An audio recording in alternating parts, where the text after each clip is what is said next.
अभी हाल ही में हमने भारत के लोकतांत्रिक इतिहास के सबसे दुर्दांत काले अध्याय आपातकाल के 50 वर्ष पूर्ण किए हैं।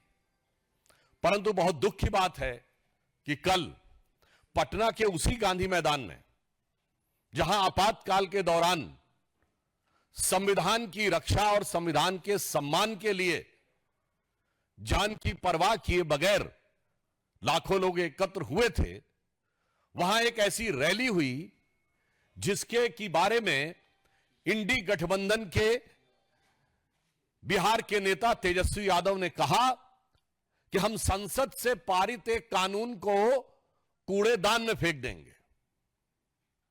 यह बहुत गंभीर विषय है। उन्होंने वक्फ बोर्ड के कानून के लिए कहा कि हम इसको कूड़ेदान में फेंक देंगे, जबकि वो भारत की संसद के दोनों सदनों से पारित है, कोर्ट में विचाराधीन है। एक नहीं आधा दर्जन हाई कोर्ट के जजमेंट बहुत स्पष्ट रूप से इलाहाबाद हाई कोर्ट और कलकत्ता हाई कोर्ट के जजमेंट उनके पक्ष में है। इसका अर्थ यह हुआ कि न संसद का सम्मान न न्यायपालिका का सम्मान, वोट बैंक की चाहत में जो कुछ बोला गया है तेजस्वी यादव और इंडी गठबंधन के अन्य नेताओं के द्वारा, उससे साफ है कि यह संविधान को कूड़ेदान में फेंकने की 50 साल पुरानी मानसिकता से बाहर नहीं आ पा रहे हैं। 50 साल पहले भी सियासत के तराजू पर तौलकर संविधान का सम्मान कितना करना है और कितना कूड़ेदान में फेंकना है वो तय किया था। 50 साल बाद उसी पटना के उसी गांधी मैदान पे वो सियासत की बिसात बिछाई जा रही है कि एक बार फिर संवैधानिक व्यवस्थाओं को तार तार कर कर उसे कूड़ेदान में फेंक देना है। परंतु भारतीय जनता पार्टी और एनडीए गठबंधन इस बात के लिए कृत संकल्पित है कि हम बाबा साहब अंबेडकर के संविधान को, उसके किसी भी प्रावधान को कोई कूड़ेदान में फेंकना चाहेगा तो हम उसे नहीं होने देंगे। और मैं यह भी स्पष्ट करना चाहता हूं, जो बात पहले भी कही जा चुकी है, वक्फ बोर्ड के जिन प्रावधानों के विरुद्ध इंडी गठबंधन के नेता बार बार बोल रहे हैं, क्या वो प्रावधान सऊदी अरब में लागू है जो इस्लाम की जन्मस्थली है? नहीं। क्या इंडोनेशिया में लागू है जो सबसे बड़ा मुस्लिम देश है? नहीं। क्या टर्की में लागू है जो खलीफत की सीट रही है? नहीं। क्या वो पाकिस्तान और बांग्लादेश में लागू है? नहीं। जो आईएसआईएस की भूमि है, सीरिया और इराक के हिस्से, वहां पे लागू है? नहीं। तो मैं पूछना चाहता हूं इंडी गठबंधन से कि आप बिहार में क्या सऊदी अरब, इंडोनेशिया, टर्की और आईएसआईएस से ज्यादा बड़ा शरिया का कानून लागू करने की सोच रहे हैं? हमें इस बात का सीधा और साफ जवाब चाहिए। जहां तक धार्मिक पक्ष की बात है, तो समाजवाद का चोला ओढ़े हुए ये जो राजद समाजवादी पार्टी यानी सपा जैसे दल हैं, मैं पूछना चाहता हूं, समाजवाद तो कहता है ना कि इक्वल डिस्ट्रीब्यूशन ऑफ वेल्थ होना चाहिए, गरीब को अधिक से अधिक हिस्सा मिलना चाहिए। और आप क्या कह रहे हैं कि यह 39 लाख एकड़ जमीन पे चंद सरमाएदारों का कब्जा होना चाहिए, चंद मुल्ला मौलवियों का कब्जा होना चाहिए। यह एक सोची समझी व्यवस्थित मानसिकता है जो समाजवाद के विचार के बिल्कुल विरुद्ध है। और इसके अतिरिक्त सिर्फ इतना ही नहीं है, इनका विचार संविधान को किस सीमा तक तार तार करने का है। ये लोग गरीब और मजलूम मुस्लिम के हक के साथ नहीं खड़े हैं जिसके साथ समाजवाद को खड़ा होना चाहिए। ये चंद मुट्ठी भर सरमाएदारों के हक के साथ खड़े हैं जो कि मजहब का नाम लेकर उनका शोषण करना चाहते हैं। इसलिए राजद और सपा का समाजवाद कतई समाजवाद नहीं कहा जा सकता, जिसे आजकल सोशल मीडिया में इस प्रकार का एक वर्ड यूज होता है कि नमाजवाद कहा जाए तो अतिशयोक्ति ना होगी। जहां तक इस्लाम धर्म के, इस्लामी अकीदे के मुकद्दस रवायतों का सवाल है तो बहुत साफ कहना चाहता हूं, कुरान में वक्फ नाम का कोई वर्ड नहीं है। यह मुल्ला मौलवियों का अपना क्रिएशन है। और कुरान में तो यह कहा गया है जितना हो सके खर्च करो, होल्ड मत करो। वक्फ का मतलब अरबी में होता होल्ड करना। इस्लामी अकीदे में तो कहा गया अनफिकूफी सबीउल्लाह, यानी जो है खर्च करो। परंतु आप क्या कहते हैं? जो है जोड़ लो और मुल्ला मौलवियों के कदमों में जाके अर्पित कर दो ताकि बदले में वोट की सियासत हो सके। मैं यह पुनः कहना चाहता हूं, जो बात मैं पहले भी कह चुका हूं, यह बाबा साहब के संविधान का मजाक उड़ाकर उसे मौलवी स्क्रिप्ट में बदलना चाहते हैं। यह मैं पूछना चाहता हूं, यह समाजवाद का चोला उड़े हुए इन लोगों से कि क्या राम मनोहर लोहिया जी का समाजवाद यही था? क्या जेपी का समाजवाद यह था? या कर्पूरी ठाकुर का समाजवाद यह था? भारत रत्न कर्पूरी ठाकुर जी से लेके जयप्रकाश नारायण और लोहिया जी का समाजवाद के साथ आज हम खड़े हैं। जो हम चाहते हैं हर गरीब और मजलूम को उसका हिस्सा मिलना चाहिए, मगर ये किसके साथ खड़े हैं? जो ट्रिपल तलाक के साथ खड़ा है, जो हलाला के साथ खड़ा है, जो मेहरम के साथ खड़ा है, जो हज सब्सिडी के साथ खड़ा है, जो सरतन से जुदा के साथ खड़ा है, जो आतंकियों को अपना भाई, बहन, बेटा, हाफिज बनाने के साथ खड़ा है। इसलिए हम साफ कह सकते हैं कि हम समाजवाद के पक्ष में भाजपा और जदयू खड़ा है, और आज के ये राजद और समाजवादी पार्टी जैसे दल नमाजवाद के पक्ष में जाकर खड़े हो गए और नमाज जैसे मुकद्दस अकीदे का भी मजाक उड़ा रहे हैं, उसका भी केवल सियासत के लिए प्रयोग कर रहे हैं। और यह बात हम निराधार नहीं कह रहे हैं। इनकी सरकार आई जो आने वाली नहीं है, तो ये बाबा साहब अंबेडकर के संविधान को कूड़ेदान में फेंक के शरिया का विधान लागू कर देंगे। कोई कहेगा आप तो हाइपरबोलिक बात बोल रहे हैं, तो मैं सब प्रमाण बोल रहा हूं। भारत के इतिहास में एक ही बार 400 पार हुआ है, 1985 में, और तब सुप्रीम कोर्ट ने केवल एक शाहबानो केस की याद दिला रहा हूं, एक प्रावधान में केवल यह कहा कि एक तलाकशुदा महिला को 80 या 100 रुपए का मुआवजा लेने की जरूरत है, तो 400 पार की संसद वाली कांग्रेस जो आज इंडी गठबंधन का नेतृत्व कर रही है और राहुल गांधी के स्वर्गीय पिताजी उसका नेतृत्व कर रहे थे, सुप्रीम कोर्ट के निर्णय को रौंद कर भारत की पार्लियामेंट ने शरिया को संविधान से ऊपर कर दिया। मैं चुनौती से पूछता हूं, दुनिया में कोई एक देश बताइए जो सेकुलर देश जहां शरिया संविधान से ऊपर हो। इसलिए अगर इनकी कभी भी सत्ता आती है, और आज देखिए ये सत्ता के बाहर है, तो भी शरिया के प्रावधानों को लागू करने की बात करते हैं। ना कोर्ट को मानने को तैयार, ना संसद को मानने को तैयार। इसलिए मैं पुनः कहता हूं कि जिन लोगों ने इस सीमा तक जाके किया, उसका समर्थन करने वाले लोग समाजवादी नहीं, नमाजवादी कहलाएंगे। और यह बात मैं पुनः एक सब प्रमाण बोलता हूं, इसके माध्यम से ये पिछड़े, दलित, वंचित और शोषित वर्ग के आरक्षण को भी खा जाना चाहते हैं। यह अभी मैं सब प्रमाण बोल रहा हूं। चूंकि जिस संस्थान को आप अल्पसंख्यक दर्जा दे देते हैं, एससी, एसटी, ओबीसी का रिजर्वेशन खत्म। अलीगढ़ मुस्लिम यूनिवर्सिटी एससी, एसटी, ओबीसी का रिजर्वेशन खत्म। Jamia Millia Islamia SC, ST, OBC का रिजर्वेशन खत्म। कश्मीर को धारा 370 से पहले के दौर में, यानी जब धारा 370 लागू थी, तो आपने कहा यह मुस्लिम मेजॉरिटी स्टेट है, एससी, एसटी, ओबीसी का रिजर्वेशन खत्म। और चूंकि अल्पसंख्यक संस्थाओं को में आरक्षण लागू नहीं होता है, तो पिछले दर्जे से अधिक संस्थाओं को अल्पसंख्यक का दर्जा देकर एससी, एसटी, ओबीसी के आरक्षण को नष्ट करने का षड्यंत्र देखिए। मैं आंकड़ा आपके सामने रखता हूं। 2011 में इन्होंने 1656 संस्थाओं को माइनॉरिटी दर्जा दिया। 2012 में 1671 संस्थाओं को माइनॉरिटी का दर्जा दिया।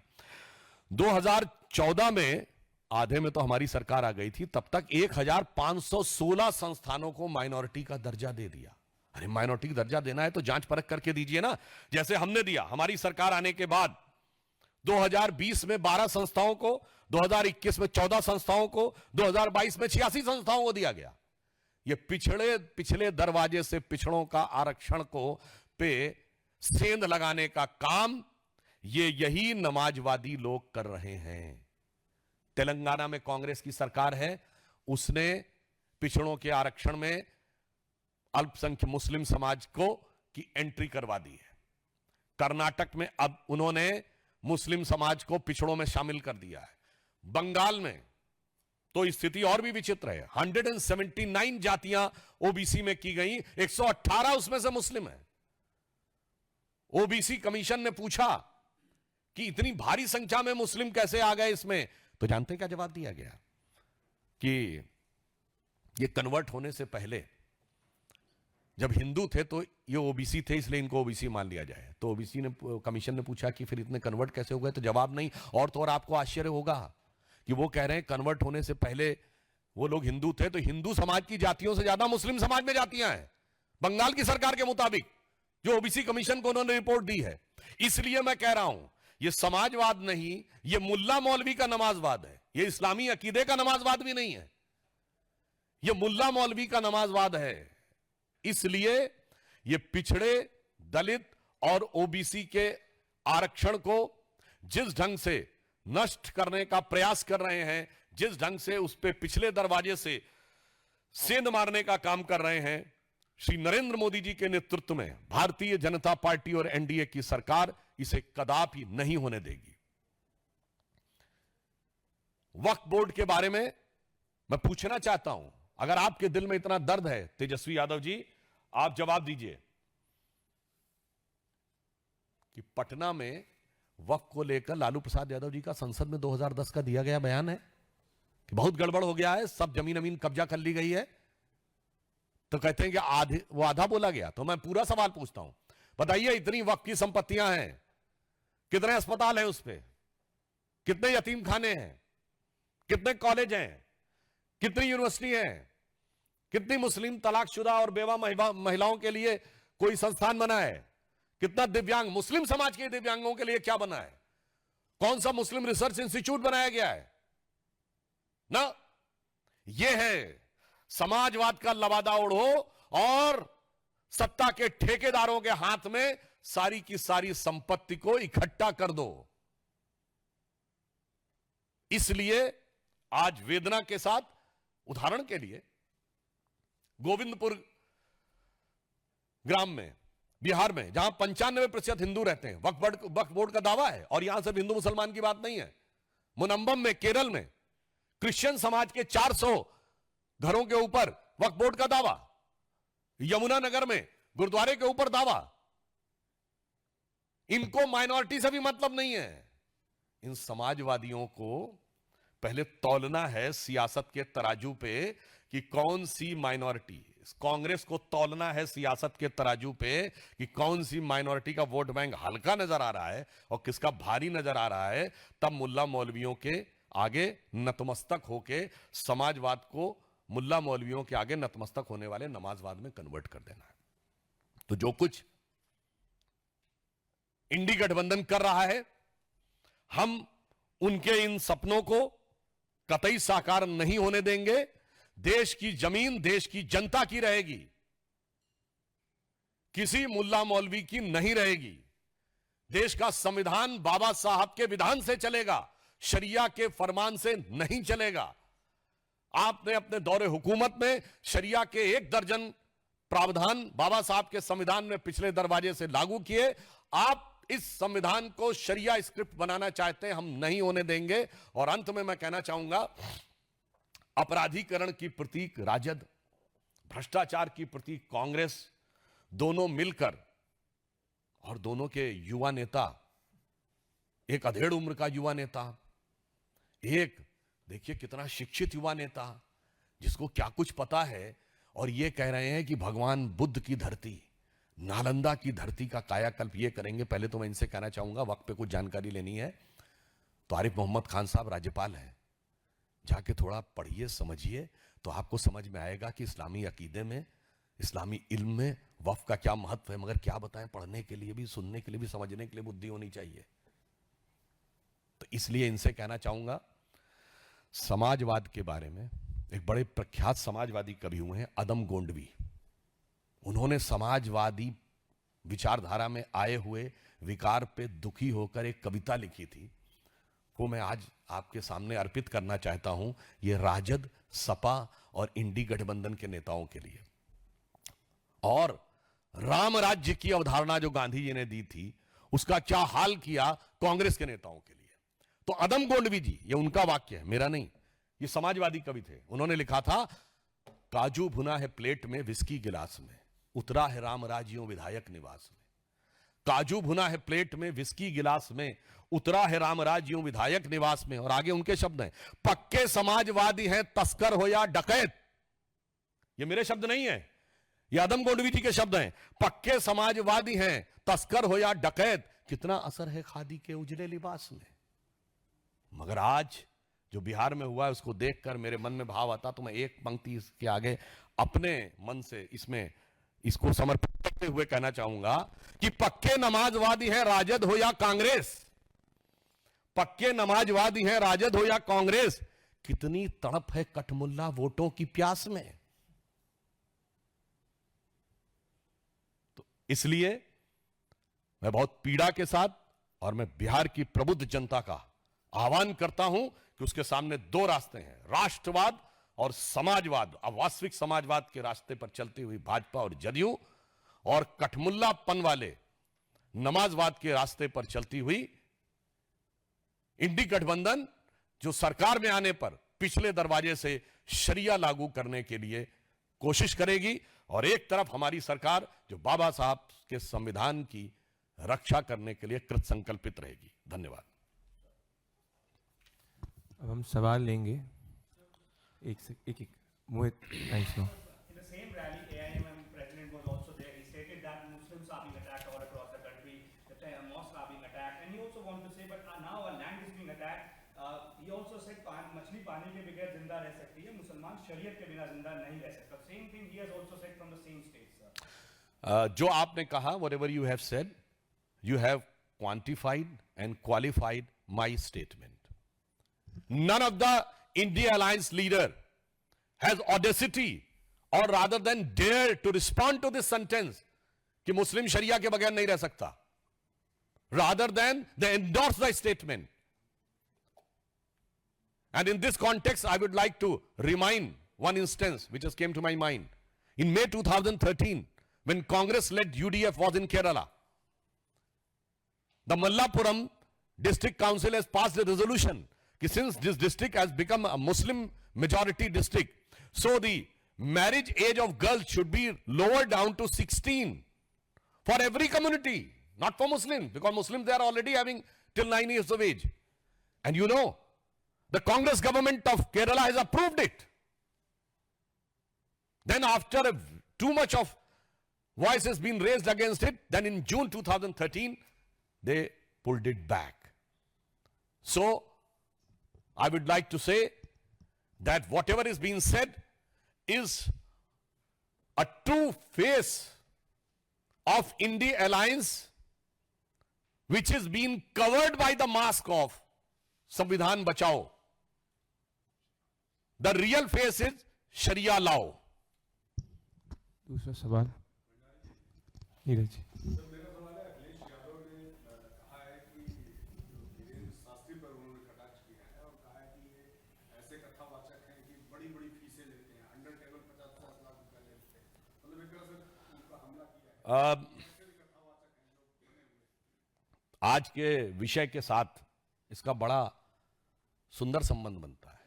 जो अपने दौरे हुकूमत में मौलवियों को लाखों एकड़ जमीन, हजारों करोड़ की लुटा के उस पे कानूनी हक दे देना चाहते हैं और उस पे कानूनी ठप्पा लगा देना चाहते हैं, वह दान दक्षिणा के ऊपर भी सवाल उठाना चाहते हैं। सर, कल भी देखिए अच्छा बचाव रही, उसमें एक सवाल ये भी उठाया जिसमें से नहीं बस रही है समाजवाद से उस पर ये कहा गया कि आप लोग एक बार फिर संविधान खतरे वाली बात कर रहे हैं, कहने के इससे एक नैरेटिव पूरी जा रही है। देखिए, मैं पुनः कहना चाहता हूं कि बिहार में जो कुछ कल हुआ है, 50 साल पहले इन्होंने संविधान का प्रियम्बल बदला था। आज इनके पास यदि कहीं खुदा न खास्ता वो ताकत होती तो शायद संविधान के प्रेम्बल में नमाज भी जोड़ देते हैं। और कोई सवाल? बिहार से ही सर एक और सवाल है, स्पेशल जो इंटेंसिव रिव्यू हो रहा है उसको लेके the questions are being raised by the opposition party in Bihar saying that this is a ploy by the BJP and EC to cut off the legitimate voters from the list. It's a very peculiar, typical defeatist mindset which is being made to make a premise on alibi of an inevitable defeat. Because when you raise the question that the electoral rolls were having some faulty presence, and when the election commission says that yes, we will clarify this, we will recheck this, then you say no, recheck should not be done. तो what does this mean? इसका एक ही मतलब है इनका कि चुनाव में हमारे मन के मुताबिक फर्जी वोटिंग होनी चाहिए। मैं एक शब्द में कहना चाहूंगा तो इनकी माइंडसेट इससे जानते क्या दिखाती है? वही जो मानसिकता इमरजेंसी के समय थी। संविधान मेरे हिसाब से होना चाहिए, चुनाव में हारा या जीता इसके आधार पे इंदिरा जी ने तय किया था कि संविधान की को वो कितना मानेंगी। आज इंडी गठबंधन वही दिखा रही है कि वो अपनी चुनावी हार जीत के आधार पर संविधान को मानेगी, चुनावी हार जीत के आधार के ऊपर चुनाव आयोग को मानेगी और अपने वोट बैंक की सुविधा के अनुसार चुनावी सूची को, मतदाता सूची को मानेगी। यह पुनः दर्शाता है कि बाबा साहब के संविधान और संवैधानिक व्यवस्थाओं में उनको किसी भी प्रकार की आस्था नहीं है। अन्यथा कोई भी व्यक्ति जो भारत का नागरिक है उसके बारे में हमें यह इंश्योर होना चाहिए कि वोट भारत की सरकार उसी के वोट से बने जो भारत का नागरिक हो और उसकी प्रामाणिकता प्रमाणित होनी चाहिए।